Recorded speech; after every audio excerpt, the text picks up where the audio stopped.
人的哀嚎。Halo guys, gimana puasa kalian hari ini? Masih lancar-lancar kan guys? Nah, seperti biasa di hari Kamis agak sore, kita akan kembali melanjutkan pembahasan alur cerita Donggua Throne of Steel. Tepatnya episode 149 ya guys ya. Buat teman-teman yang belum nyimak pembahasan episode sebelumnya, Mimin saranin nonton dulu, supaya kalian lebih memahami alur cerita di episode kali ini. Linknya ada di kolom deskripsi. Oke lah, nggak usah lama-lama lagi, langsung aja cari posisi rebahan yang paling nyaman. Inilah waktunya kita baku hantam.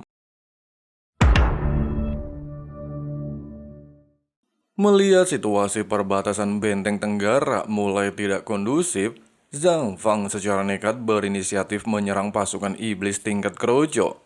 Meski pada awalnya dia berhasil mengatasi pasukan iblis, namun hal mengejutkan benar-benar terjadi. Komandan iblis tiba-tiba saja muncul di area tersebut dan berniat untuk membunuhnya. Tapi untungnya saja ketika Zhang Fang dalam posisi genting, Senior Go datang di waktu yang tepat untuk menyelamatkannya. Walaupun Zhang Fang sempat kebingungan, Go Yingji hanya bilang semua ini memanglah tugasnya sebagai pensiunan kesatria perang. Bahkan bukan cuma dirinya saja yang membantu area perbatasan dan kembali ke medan perang melainkan anggota lain. Oleh sebab itu, Go Yingji meminta Zhang Fang untuk fokus menghadapi pasukan iblis dan mempertahankan benteng ini sampai menunggu bala bantuan tiba. Di awal pertempuran, meski kedua belah pihak berjalan cukup seimbang, tapi sayangnya hal ini tidaklah bertahan cukup lama, di mana para komandan iblis ternyata mampu mengatasi dua kesatria yang membantu pertahanan Benteng Tenggara. Tepat di momen ini, ketika Go Yingji cuma bisa pasrah melihat situasi medan perang, serta beranggapan kematiannya memanglah sudah takdir, namun fakta berkata lain. Ternyata rombongan tim Hao Chen tiba di waktu yang tepat untuk membantu benteng pertahanan dan segera melepaskan tebasan Dewa Cahaya membantai pasukan iblis keroco.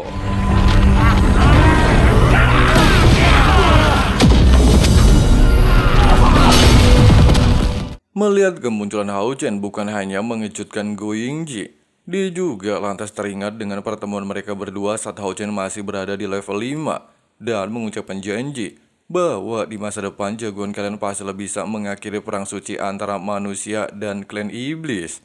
Bahkan setelah Go Yingji mengingat hal tersebut, rekan-rekan Hao Chen telah menghampirinya, sehingga kembali mengingatkan Go Yingji saat pertama kali tim pemburu iblis nomor 1 mengambil tugas membantu benteng pertahanan kuil aliansi. Nah, dikarenakan mereka tidaklah memiliki banyak waktu bernostalgia, serta kondisi medan perang mulai tidak terkendali, Go Yingji lantas mencoba untuk mengesampingkan hal ini terlebih dahulu. Pasalnya dia ingin melihat seberapa jauh kemampuan tim Hao Chen setelah mencapai tingkat bangsawan. Sehingga Go Yingji meminta Long Hao Chen untuk menyingkirkan ras iblis. Mendapati perintah barusan, jagoan kalian lantas memerintahkan rekan-rekannya untuk menunjukkan skill masing-masing.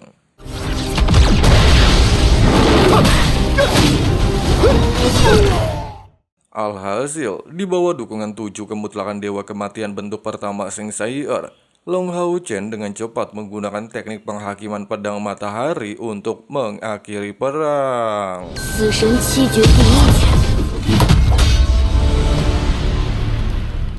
Setelah berhasil mengalahkan ras iblis, bukan hanya rekan-rekan Hao Chen saja yang merindukan kehadiran guru pembimbing. Yingji sendiri tidak pernah menyangka dapat bertemu kembali dengan tim pemburu iblis nomor 1. Terlebih lagi, semenjak latihan terakhir, si Mesian bersama Lin Xin cuma bisa mengandalkan kemampuan sihir bertahan dan insting bertarung. Tetapi kali ini mereka berdua sangatlah berbeda. Meski perkembangan tim Hao Chen sudah melampaui harapan Go Yingji, hanya saja Long Hao Chen tidaklah berpuas diri. Pasalnya jika bukan arahan darinya, kemungkinan timnya tidaklah mampu berkembang sejauh ini. Terlebih lagi, tujuannya datang ke tempat ini untuk menyampaikan sebuah informasi kepada tetua kuil aliansi. Singkatnya, Setelah berkumpul di ruangan markas Benteng Tenggara, Hao Chen lantas memberikan petunjuk selama perjalanan menjalankan misi ke wilayah klan iblis, di mana timnya memperoleh salah satu mahkota pilar Dewa Iblis, dan terdapat sebuah tanda teleportasi memasuki istana Iblis Bintang. Informasi barusan jelas mengejutkan tetua Kyo. Pasalnya, istana Iblis merupakan wilayah misterius dari klan Iblis, dan selama ribuan tahun berdirinya kuil aliansi, belum pernah ada seorang pun yang bisa menemukan cara untuk memasuki istana tersebut. Bahkan dua tim pemburu iblis tingkat gelar saja tidaklah bisa melakukannya. Sehingga tetua Qi mencoba untuk meminta Hao Chen menjelaskan secara detail. Long Hao Chen beranggapan, semua itu berkat mereka menyerang mahkota warisan dari pewaris Dewa Iblis Heavenly Illusory, sehingga bisa dipicu oleh Dewa Iblis ataupun seseorang pewaris mahkota iblis. Meski tetua Qi membenarkan saran tersebut, hanya saja Dewa Iblis Bintang memiliki peran penting untuk seluruh manusia dan juga bintang. Pasalnya, walaupun dia sangatlah buruk dalam hal penyerangan, tapi Dewa Iblis Bintang merupakan otak dari klan iblis di balik perang suci.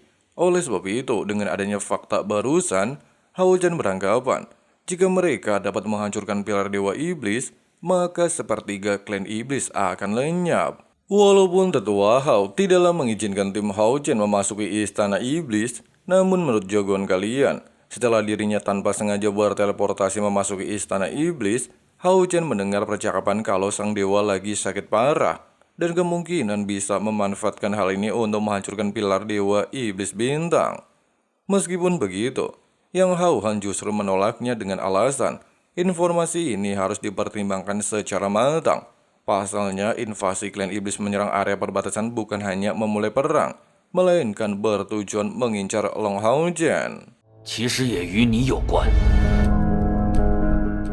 2 hari yang lalu, Agares terlihat menyampaikan sebuah informasi kepada Feng Xiu, di mana ras manusia telah memasuki wilayah klan iblis dan juga menghancurkan rencana yang mereka susun selama ini, sehingga dia berniat untuk melakukan penyerangan.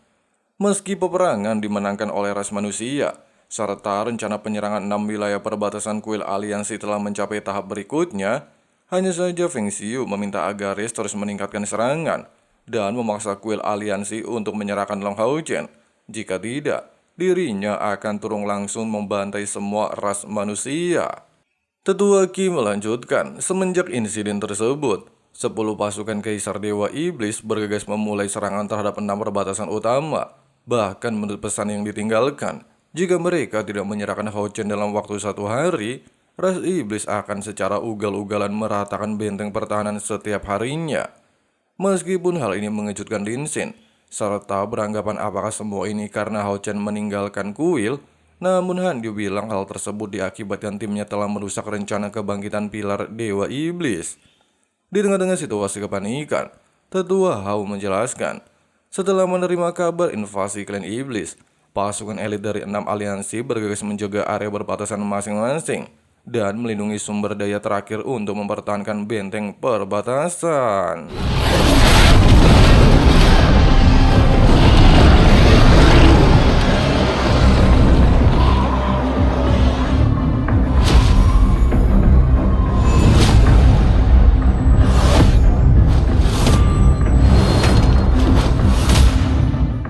Di bawah komando bapaknya Sai'ar, seluruh pasukan langsung tancap gas memulai perang. Meski dikatakan peperangan ini berlangsung selama 1 hari 1 malam, bahkan kedua pihak saling mengorbankan diri untuk memenangkan pertempuran. Tapi hal mengejutkan benar-benar terjadi. Pilar Dewa Iblis Malaikat peringkat 9 bernama Paimon ternyata muncul di area medan perang dan mengalami serangan luar biasa hebat dalam 1000 tahun, sehingga memaksa kakek Shire turun langsung membantu garis pertahanan. Tidak hanya itu, setelah pemimpin utama pilar Dewa Iblis menerobos perbatasan Wansu dan perbatasan Zenan, klan Iblis tanpa ragu menyerang kota. Bahkan karena tetua Ling bersama kakek Lin Xin dalam kondisi terluka, Ruo Sui bersama San Sui mencoba segala cara untuk mempertahankan wilayah tersebut. Sedangkan perbatasan Jeling hanya tinggal menunggu waktu ditaklukkan oleh klan iblis. Sementara perbatasan Yulong masih sanggup bertahan di bawah gempuran Dewa Iblis Malaikat Paimon. Pasalnya setelah kedua Long Hao Chen mendapatkan kabar dari aliansi dirinya segera kembali membantu garis pertahanan. Tapi karena invasi ini terlalu barbar, serta dia sendiri tidaklah bisa memimpin pasukan untuk membantu perbatasan lain, Tetua Long hanya bisa melindungi perbatasan Jialing dan juga perbatasan klan iblis. Di sisi lain, meski Tetua Qi dan Lauren berhasil mengusir mundur Dewa Iblis, hanya saja pasca pertarungan tersebut, mereka mengalami luka cukup fatal, sehingga dalam waktu dekat sudah tidak lagi bisa membantu area medan perang. Tapi untungnya jika bukan karena adanya tim Hao Chen, kemungkinan kota ini benar-benar hancur di tangan klan iblis. 该死的魔族！真有灭城之灾。 Tetua Yang Hao Han menambahkan, semua ini bukanlah ancaman serius.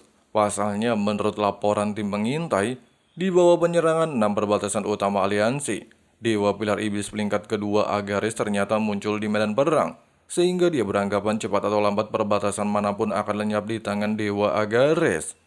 Dalam situasi kepanikan, Han Yu menyimpulkan bahwa klan iblis terlalu takut dengan kekuatan Hao Chen bersama Hao Yu, di mana kontribusi mereka berdua sangatlah mempengaruhi rencana pilar Dewa Iblis. Merasa analisa tersebut memanglah benar, Tetua Qi bersama Lauren lantas bersedia mempertaruhkan hidup mereka untuk melindungi Hao Chen, meskipun harus meninggal di medan perang. Secara bersama dengan hal itu, seluruh anggota dikejutkan dengan serangan di area perbatasan Tenggara. 用你们的哀嚎，魔神，一起有一起！ Walaupun kemunculan pilar Dewa Iblis 16 membuat Lauren kesal, namun Hao Chen memintanya untuk santuy aja. Pasalnya dia memiliki rencana untuk mengatasi dewa tersebut dan menyerahkan pertarungan ini kepada timnya. Nah guys, seperti itulah alur cerita kisah perjalanan Long Hao Chen di episode 149-nya. Gimana guys pendapat kalian? Coba tulis di kolom komentar ya. Oke lah, mungkin segitu dulu untuk pembahasan hari ini. Terima kasih banyak banget buat kalian yang udah nonton videonya sampai habis. Di sini Mimin baik hati, rajin menabung, mau lanjut ngopi-ngopi santuy dulu. See you next time guys. It's only worth it if you work for it. I won't stop till they hear me now. I won't stop till I wear the crown.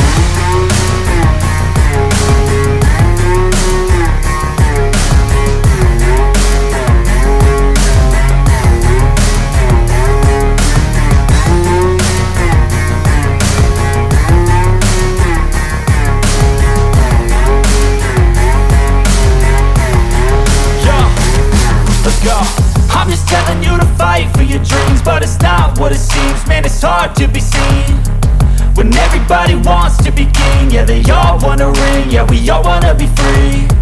So show me what you got, what you bring. How you fight in the ring, how you take a fucking swing. Do you got heart? Are you mean? Got some scars, got some needs. Are you willing to go bleed? I swear to God, they all let me down. I always fought just to wear the crown. I'm off at these fucking clowns who were all taught they deserve an ounce. It's only worth it if you work for it.